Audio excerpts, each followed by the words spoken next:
Glória a Deus. Vai ter igreja com a graça e a paz do Senhor. Amém. Amém?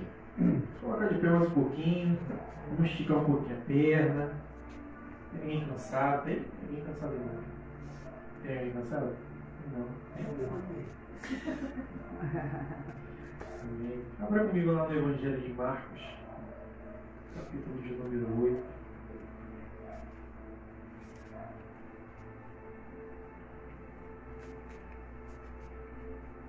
Verso 22. A partir da próxima semana, próxima terça-feira, a gente vai estar iniciando mais um propósito da igreja. Será o propósito tabernáculo do Senhor. Será um propósito poderoso. Certamente, assim como o último que a gente fez, né, Evel? Que foi Isaías 51, né? Isaías 51, a gente fez 7 semanas. E testemunho. Foi 5, 6 pessoas que participou, mas teve testemunho pela misericórdia de Deus. E agora o propósito é em prol da igreja, né? Deus acabou de me dar aqui. Eu não ia fazer propósito para esse fim, mas aí durante o culto ele falou comigo e a gente vai fazer, tá? O tabernáculo do Senhor.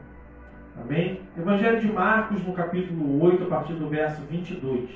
A cura de um cego em Betsaida.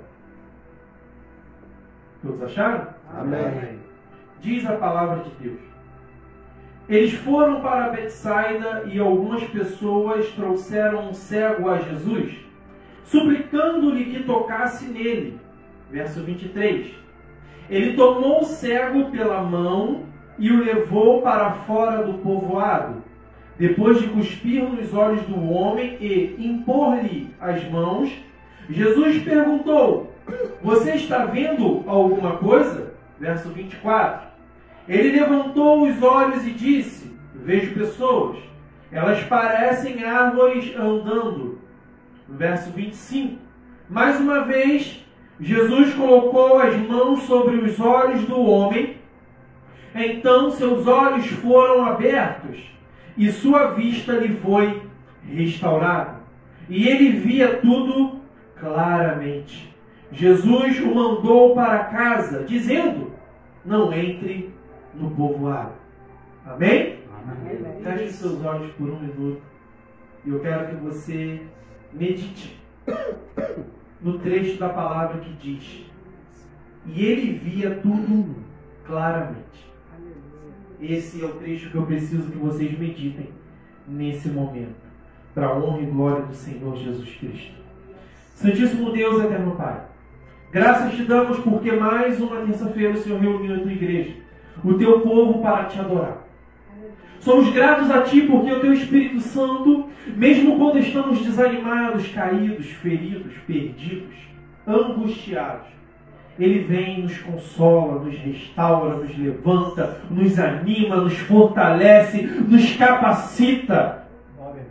E por isso, Pai, só por isso nós podemos estar hoje na sua casa. Glória a Deus. Porque as tuas misericórdias se renovam a cada manhã. Aleluia. Por causa da tua infinita misericórdia, nós podemos nos levantar e dizer: mais uma manhã eu estou de pé. Pai, o Senhor falou comigo durante a noite. O Senhor falou que no último culto de terça-feira houve quebra de maldição. O Senhor falou que no último culto de quinta-feira houve quebra de maldição. E hoje, mais uma vez, o Senhor está falando que tem quebra de maldição. Por quê, Pai? Existe uma batalha espiritual ao nosso redor. E muitas das vezes nós não nos damos conta. E como esse rapaz que estava no povoado, foi preciso, antes de ser curado, ser tirado daquele lugar. Assim acontece na nossa vida. O Senhor nos tira de alguns lugares só para sermos curados. Aleluia, Deus. E é por isso, Pai, que eu creio que nessa Glória a noite Deus. o Senhor está tirando alguns pensamentos aqui. O Senhor está tirando alguns pensamentos, Pai, de suicídio.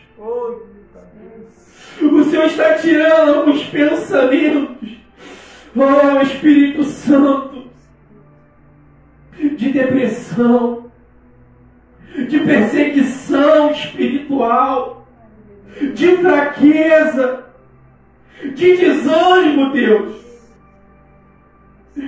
Ah, Espírito Santo, será mais uma noite onde o Teu amor vai invadir corações, Pai.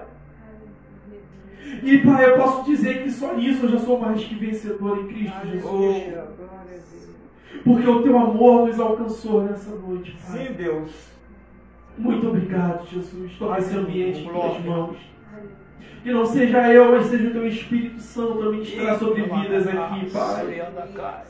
O Senhor está batizando com fogo corações que estavam frios, Senhor.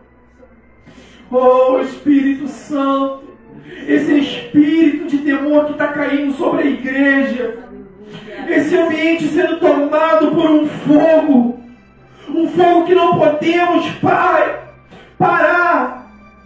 Deus, obrigado. Continua, Senhor, abalando as nossas estruturas nessa noite, Pai.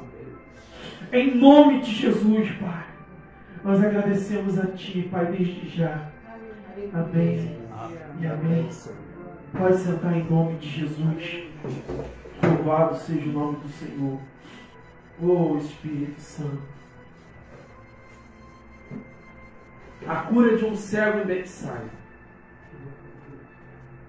Essa palavra aqui, irmãos, ela já foi pregada aqui, acho que desde que a gente iniciou os cursos, umas 7 ou 8 vezes. E eu tive um sonho essa noite que foi tremendo. Não foi nem só a parte da árvore que pegava fogo, como aconteceu. Mas Deus falou comigo a respeito de algumas pessoas que estão aqui no ambiente, aonde o culto de quinta-feira, que falamos sobre a caverna, né, quem estava presente ouviu, mexeu nos corações. Deus falou comigo nessa noite. Houve quebra de maldição em casamentos naquele culto. E Deus me levou, em sonho, a uma caverna. Na verdade, eram 2 cavernas. Dentro de uma havia uma praia, aonde, para que uma pessoa não fosse morta, eu entrava na água onde tinha tubarões, eu era mordido e empurrava a pessoa para a areia. E aí eu voltava e falava, fica nesse lugar. Esse lugar aqui é o que você tem que ficar. Não se deixe influenciar por essas pessoas. Entendeu, pastor? E aí eu ia na direção da outra caverna, porque uma outra pessoa precisava de ajuda. Mas aí quando eu chegava naquele ambiente, havia homens amontoados sobre homens sujos de lama. E uma mulher que estava com uma estátua de Astarote, ela colocava aquela estátua na sua genitália e ela pronunciava o nome de uma pessoa para amaldiçoar. E aí quando eu olhava, a pessoa estava entrando na água de novo. E eu voltava correndo. Só que dessa vez a pessoa não estava mais entrando na água porque queria. Ela estava sendo conduzida por outras 2 pessoas. À força.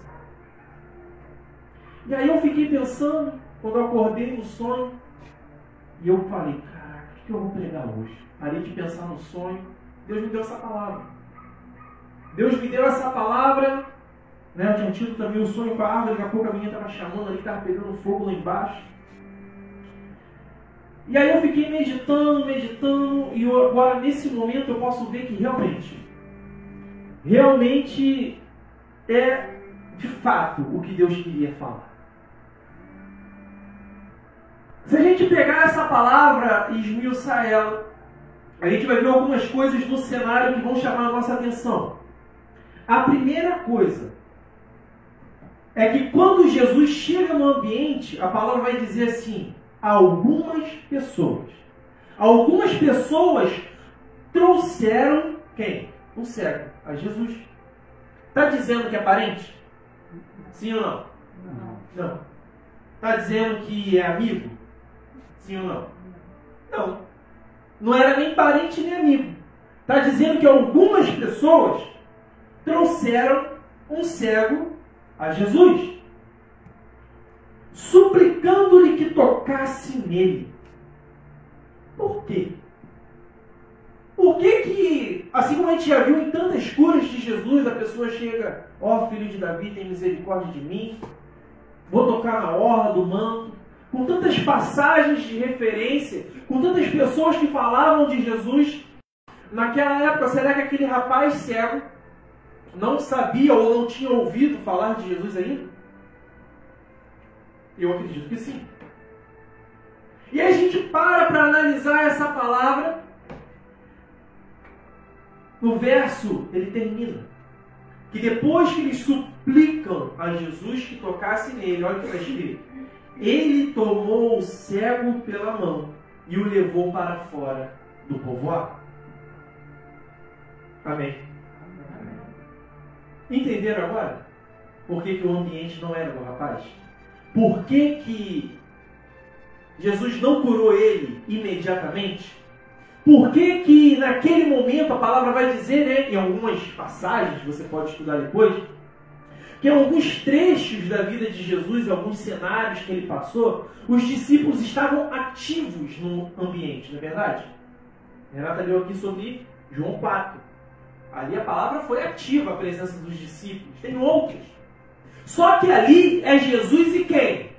Jesus e o rapaz. Ou seja, silêncio. Secreto. Aí a palavra vai dizer que ele tomou o cego pela mão e o levou para fora. Bom. Depois de cuspir nos olhos do homem e impor-lhe as mãos, Jesus faz uma pergunta para ele. Você está vendo alguma coisa? A palavra vai dizer, irmãos, que só existe duas passagens que Jesus usou saliva para curar alguém. A primeira, que é esse rapaz. E a segunda é o cego de nascença. Só que só um homem na história de Cristo na Terra foi curado 2 vezes. Que é esse rapaz. E é isso que me chama a atenção nessa palavra. Foi isso que me chamou a atenção. Eu fiquei meditando à tarde. Porque se a gente for passear um pouquinho pela Bíblia, lá em Efésios capítulo 5, verso 3, que é aquilo que é exposto à luz se torna visível. Existe algum mistério nessa palavra? Sim ou não? Ou não? Sim ou não? Não. Porque se você acende uma luz, tudo que é exposto à luz se torna visível. Ou seja, é uma palavra que não tem interpretação secundária. Ela é simples. Se você está no escuro, você vai fazer o que para enxergar? Você vai acender A luz. a luz. O que Deus disse no princípio? Haja Luz. Ou seja, tem coisa na Bíblia que você pode tentar traduzir para o espiritual, você pode levar para o financeiro, para o emocional, para o intelectual, para o psicopedagogo. Mas tem palavra que não, que ela é objetiva. E Efésios 5,13 diz que aquilo que é exposto à luz se torna visível. Amém? Por quê? Porque não tem outra interpretação. É um fato. Espiritualmente e cientificamente. Se é exposto à luz, vai se tornar visível. Aí você para e observa. A pessoa que está cega, ela está em trevas. Ela não enxerga. Alguns enxergam vultos. A palavra vai dizer que, primeiro, ele cospe no rapaz. O primeiro ato de cura de Jesus é seguido de uma pergunta. Ele cospe e depois faz uma pergunta. O que você está vendo? A palavra vai dizer que ele responde: eu vejo pessoas, elas parecem árvores andando. Eu vou fazer mais uma pergunta para a igreja. Árvore anda? Sim ou não? Não. Balança. No máximo ela balança. Se tiver vento também. Só que se árvore não balança, agora vamos juntar as peças, né? Um quebra-cabeça. Hoje a pregação vai ser um quebra-cabeça. Depois eu boto no título lá, quebra-cabeça. Vai tudo. Vamos juntar cenário, aldeia, amém? Segunda peça do cenário, algumas pessoas não eram parentes, amém? Terceiro, Jesus não cura o rapaz na aldeia, ele leva para fora. Amém? Terceiro, depois da cura, vem o quê? Uma pergunta. Ele está fora da aldeia, ou seja, ele está olhando para a aldeia.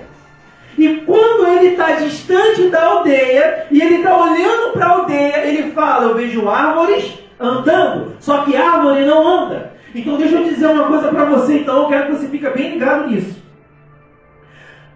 A cura que aconteceu naquele momento não era uma cura física, era uma cura espiritual. Jesus estava abrindo os olhos do rapaz para o mundo espiritual e mostrando, filho, observa, eu te tirei do ambiente, você olhando para ele agora, você vai ver que não tem pessoas, existem árvores. Não, mestre, mas elas andam. Não, a árvore não anda. Ela balança, vai de um lado para o outro, ela se agita, ela quebra galho, derruba fruto, mas ela não anda. Então a primeira cura foi uma cura espiritual. Porque a igreja de Cristo, quem serve a Cristo, quando é exposto à luz, ele tem que começar a enxergar de forma visível. Então, se você serve a Cristo, se eu tenho o Espírito de Deus na minha vida, eu tenho que entender que o apóstolo Paulo ele disse, o homem espiritual discerne bem as coisas espirituais e as coisas carnais. Diferente do homem carnal, que não discerne bem nada. Então a primeira cura de Jesus naquele momento foi restaurar a visão espiritual daquele rapaz. A primeira coisa que ele precisava era restaurar. Sabe por quê? Esses dias eu fui conversar com um rapaz e eu falei com ele, ele é de outra religião. Eu falei, eu quero conversar contigo sobre a palavra, mas eu quero saber se você se considera uma boa pessoa que interpreta o texto. Aí ele falou, por quê? Eu falei, porque se você for religioso, eu não vou conversar com você. Porque o religioso, ele só ouve o que o líder fala. Agora, a pessoa que é espiritual, ela interpreta pelo Espírito Santo. Ele falou assim, não, pode falar. Quando eu comecei a falar, ele interrompeu, não foi? Ele não deixou eu falar. Ou seja, tem pessoa que não tem visão. Tem pessoa que ela acha que tem visão. É diferente. E ele querendo trazer argumento, eu olhei para ele e falei, eu posso falar. Não vai deixar eu falar, tudo bem. Acontece isso. Porque, irmãos, a palavra vai dizer aqui o seguinte, que esse ambiente que Jesus está mostrando para esse rapaz é um ambiente onde não era para ele estar. Porque eram pessoas que estavam ao redor dele, que estavam conduzindo a vida desse rapaz, mas não estavam levando ele a lugar nenhum. Lugar nenhum. Ele estava andando e nunca saía do povoado, pastor Eval. A palavra vai dizer que essas pessoas que não eram nem parentes, nem amigos dele, estavam conduzindo ele. Entregaram ele na mão de Jesus e suplicou, cura ele, a gente quer ver milagre. Tem gente que só quer ver milagre, mas não quer ter visão. E aí Jesus, o que ele faz? Não, olha só, eu não vou te curar aqui. Primeiro eu vou te pegar, vou te levar. Quando você sair do povoado, aí eu restauro a tua visão espiritual. Porque depois que eu restaurar a tua visão espiritual, você vai ver que eles não são pessoas. Eles são simplesmente árvores. Balançam, mas não saem do lugar. Nem para te acompanhar no deserto, eles tiveram coragem. Porque Jesus chegou no ambiente para curar o rapaz, estava só os dois. E eu acredito que Pedro. Porque Marcos é discípulo de Pedro. E alguém tem que ter passado isso para Marcos. Então, a palavra vai dizer que ninguém acompanhou ele. Aí vem o quê? A segunda cura. Olha o que está escrito. Mais uma vez, Jesus colocou as mãos sobre os olhos. Tem uma coisa diferente aqui. A palavra vai dizer que primeiro ele cuspiu. Por que ele cuspiu? Existe um costume judaico de que a saliva do filho primogênito cura. Não entendeu? Não pode.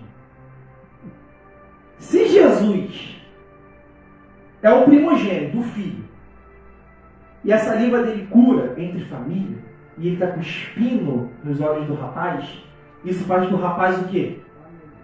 Família. Sabe por quê? Porque ele queria o quê? Relacionamento próximo. Ele estava falando pro rapaz, ó, cara, eu vou te tirar desse ambiente onde você está rodeado de pessoas que não prestam e eu vou ser sua família. Eu vou ser sua família. Glória a Deus. O rapaz entendeu porque era da mesma cultura. Talvez para a gente seja um pouco difícil de entender. Já pensou se você tem que cuspir no meu olho? Tá doido?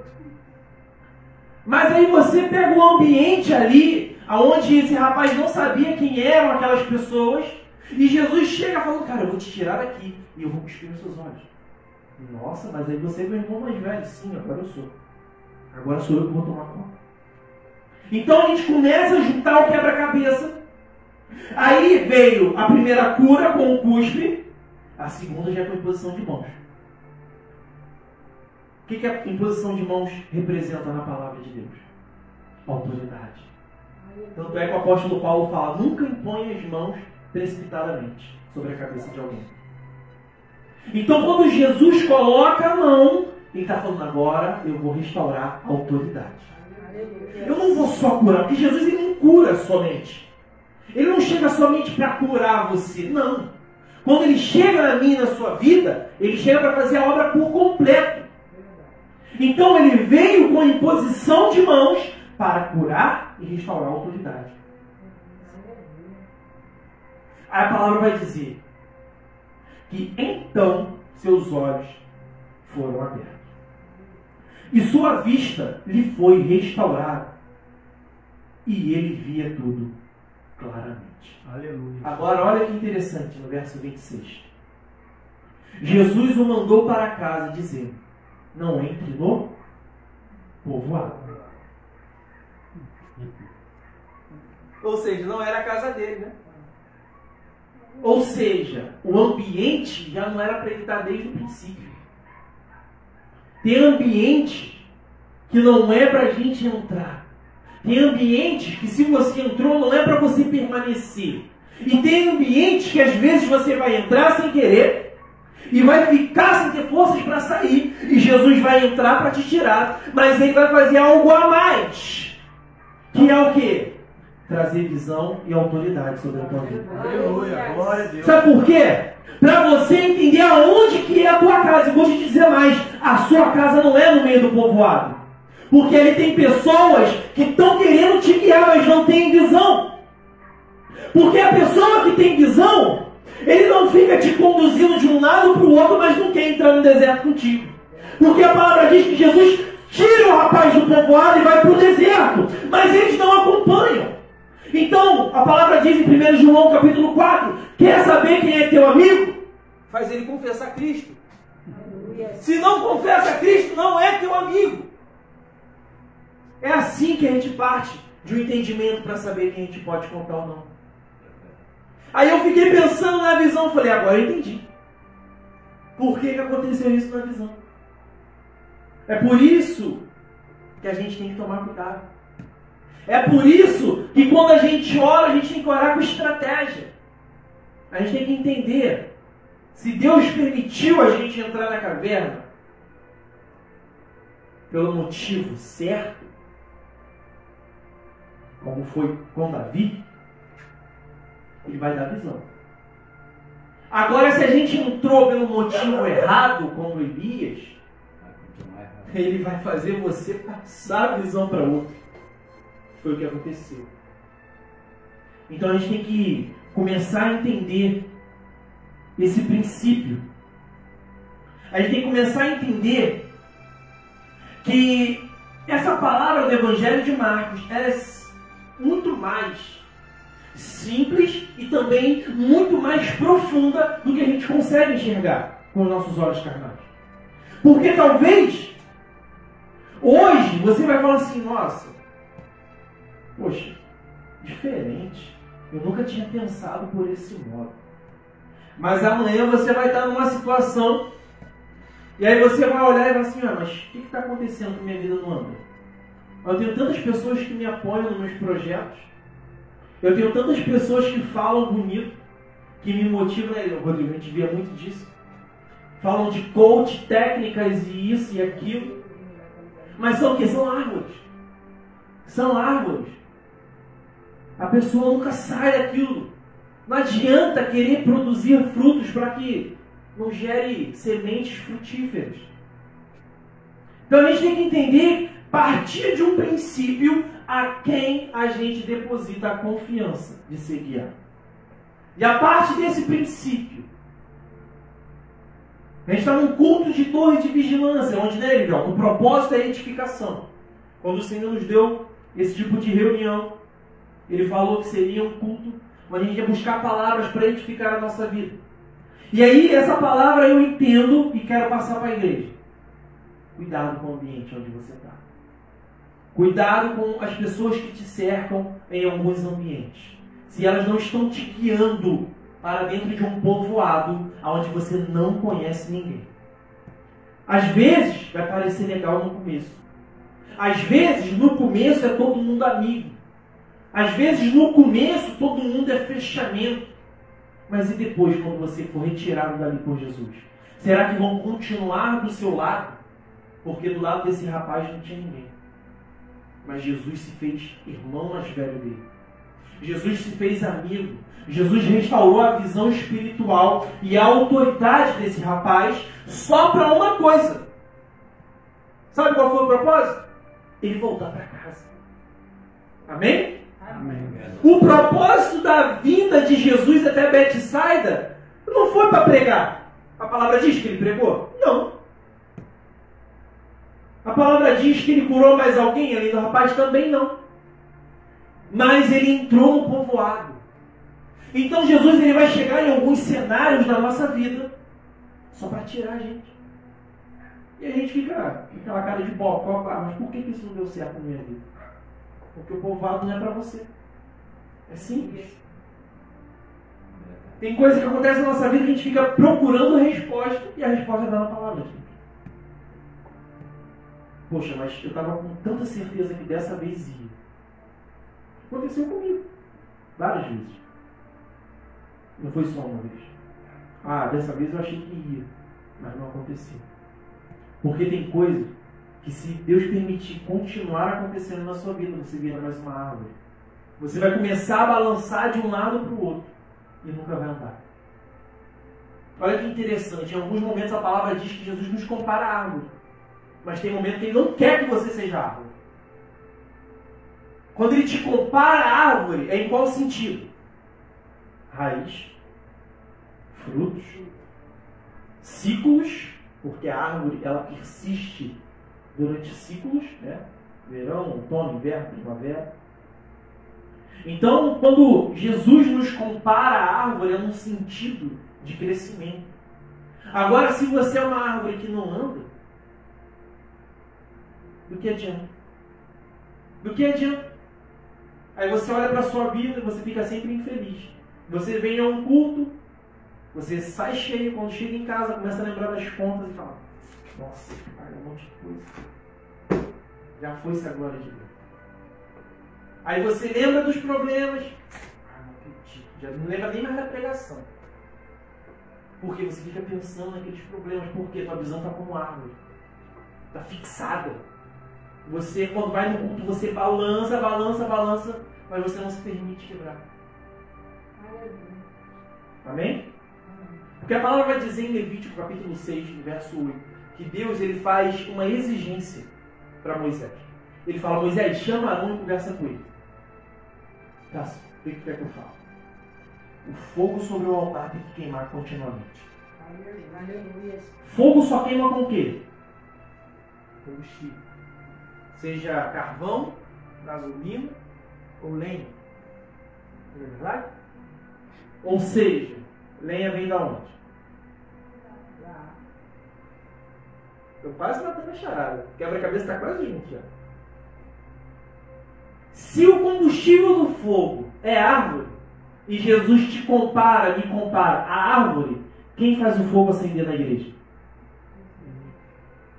Olha só, que errado. Se você, a palavra diz que nós temos que dar bons frutos como árvore, e lenha vem da árvore, quem acende o fogo? A igreja, nós somos a igreja. E para o fogo queimar continuamente tem que ter lenha continuamente. Quer ver? Abra comigo lá em Levítico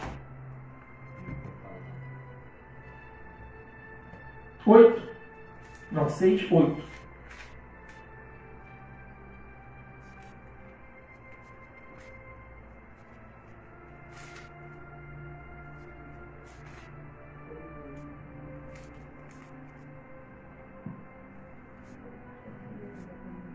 O Senhor disse a Moisés: dê este mandamento a Arão e a seus filhos, a regulamentação acerca do holocausto. Ele terá que ficar queimando até de manhã sobre as brasas do altar, onde o fogo terá que ser mantido aceso. O sacerdote vestirá suas roupas de linho e os calções de linho por baixo, retirará as cinzas do holocausto que o fogo consumiu no altar e as colocará ao lado do altar. Depois trocará de roupa e levará as cinzas para fora do acampamento, a um lugar cerimonialmente puro. Verso 12. Mantenha-se aceso o fogo no altar. Não deve ser apagado. Toda manhã o sacerdote acrescentará lenha, arrumará o holocausto sobre o fogo e queimará sobre ele a gordura das ofertas de comunhão. Mantenha-se o fogo continuamente aceso no altar. Não deve ser apagado. Amém? Amém. Ou seja, o sacerdote acrescentará lenha. Nós somos árvores de Cristo. Toda árvore que não dá bom fruto é cortada e lançada ao fogo, mas não é o fogo do holocausto. É um fogo de juízo. O fogo do holocausto é madeira selecionada. É madeira selecionada. E nós somos esse tipo de alimento para fogo. E aí muitas das vezes, eu acredito que todo mundo aqui já passou por uma situação dessa. Você vai falar assim no culto: nossa, o culto estava frio. Todo mundo já falou isso uma vez. Mas na verdade não é que o culto estava frio, é porque tinha pouca lenha. Ou no mínimo um sacerdote responsável do ambiente não colocou lenha suficiente. Porque não é todo culto que Deus vai fazer um movimento que todo mundo fala em línguas, que desce glória. Tem um dia que Ele vai falar no silêncio, no secreto. Às vezes tu vai falar assim: mas essa palavra não tem nada a ver com a minha vida. Mas tem alguém que está do seu lado que tem. Porque a palavra, ela é liberada do céu. A palavra não é liberada pelo pastor, pelo bispo, pelo diácono, pelos irmãos que têm oportunidade. Não é. Ainda que a gente tente imputar essa reputação, essa honra aos homens, não tem como. Existem várias ministrações na história que ficaram registradas. John Edwards, Calvin e outros que aparecem. Mas nenhuma delas veio pelo homem. Todas elas vieram por meio do Espírito. Então, irmãos, voltando à palavra principal do Evangelho de Marcos, no capítulo 8, a gente tem que entender o seguinte: não fiquem em locais onde as pessoas estão prendendo seus passos. Não fiquem em ambientes onde a sua visão é deturbada. Poxa, mas eu estou num lugar e eu não estou conseguindo enxergar espiritualmente bem. Sai desse lugar. De coração. Seja no trabalho, na igreja, em relacionamento com pessoas próximas, cuidado. Se isso está te turbando a visão, se está te tirando o foco principal, já começa pelo princípio. Se você conquistou aquilo com Deus e aquilo está te tirando da presença de Deus, já tem uma coisa. Lança-te fora. Lança-te fora. A gente tem que ter um equilíbrio muito grande no discernimento. Que foi até uma palavra que eu tinha separado para ler, mas por causa da hora eu não vou ler. Que é algo que está faltando na igreja nos dias de hoje, discernimento de espírito.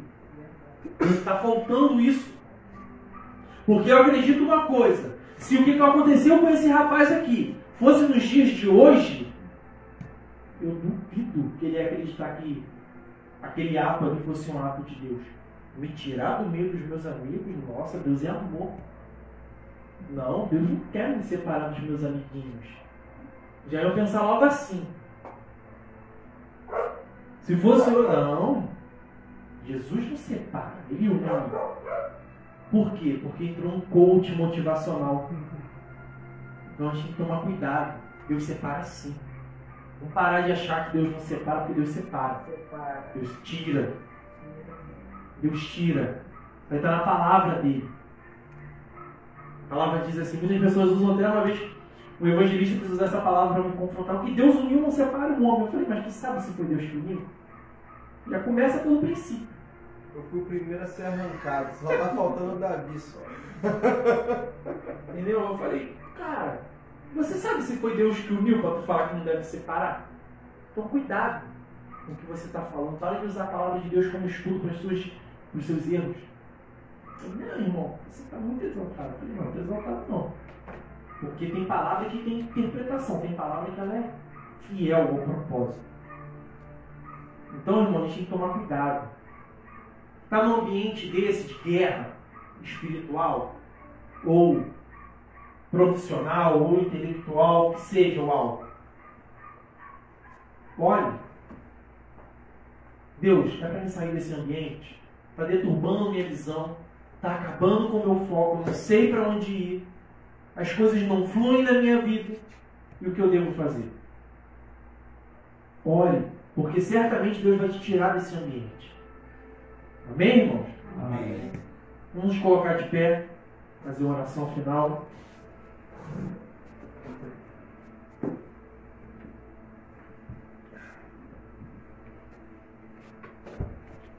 Louvado seja o nome do Senhor. Já vou perguntar aqui enquanto está registrado ali. Sabe, sábado tu tá em casa? Vamos fazer um culto lá para casa, uma oração? Amém. Enviar se estiver disponível. Sábado? De noite? Pode ser. De noite, de dia, prefere que horas? De dia, mas tem um consulta. Tá. Então, 6 horas. 6 horas. 6 horas? 6 horas? 6 horas aqui da tarde. Sábado? É, 28 horas. Amém? Depressão forte do. Então. Tem coisas que a gente não fala aqui, né? Porque a gente, na nossa doutrina, a gente só fala algumas coisas que são lícitas. Mas Deus já mostrou, era você no sonho. Entendeu? Então, assim, cuidado com as pessoas que estão te cercando. Eu ia deixar para conversar no final, mas a gente sabe que algumas coisas ele expõe a luz para que se torne visível. Amém? Vem aqui na frente para a gente orar com você. Louvado seja o nome do Senhor. Rodrigo, pode encerrar a transmissão, por favor. Ambiente pessoal. Quero que a igreja estenda a mão.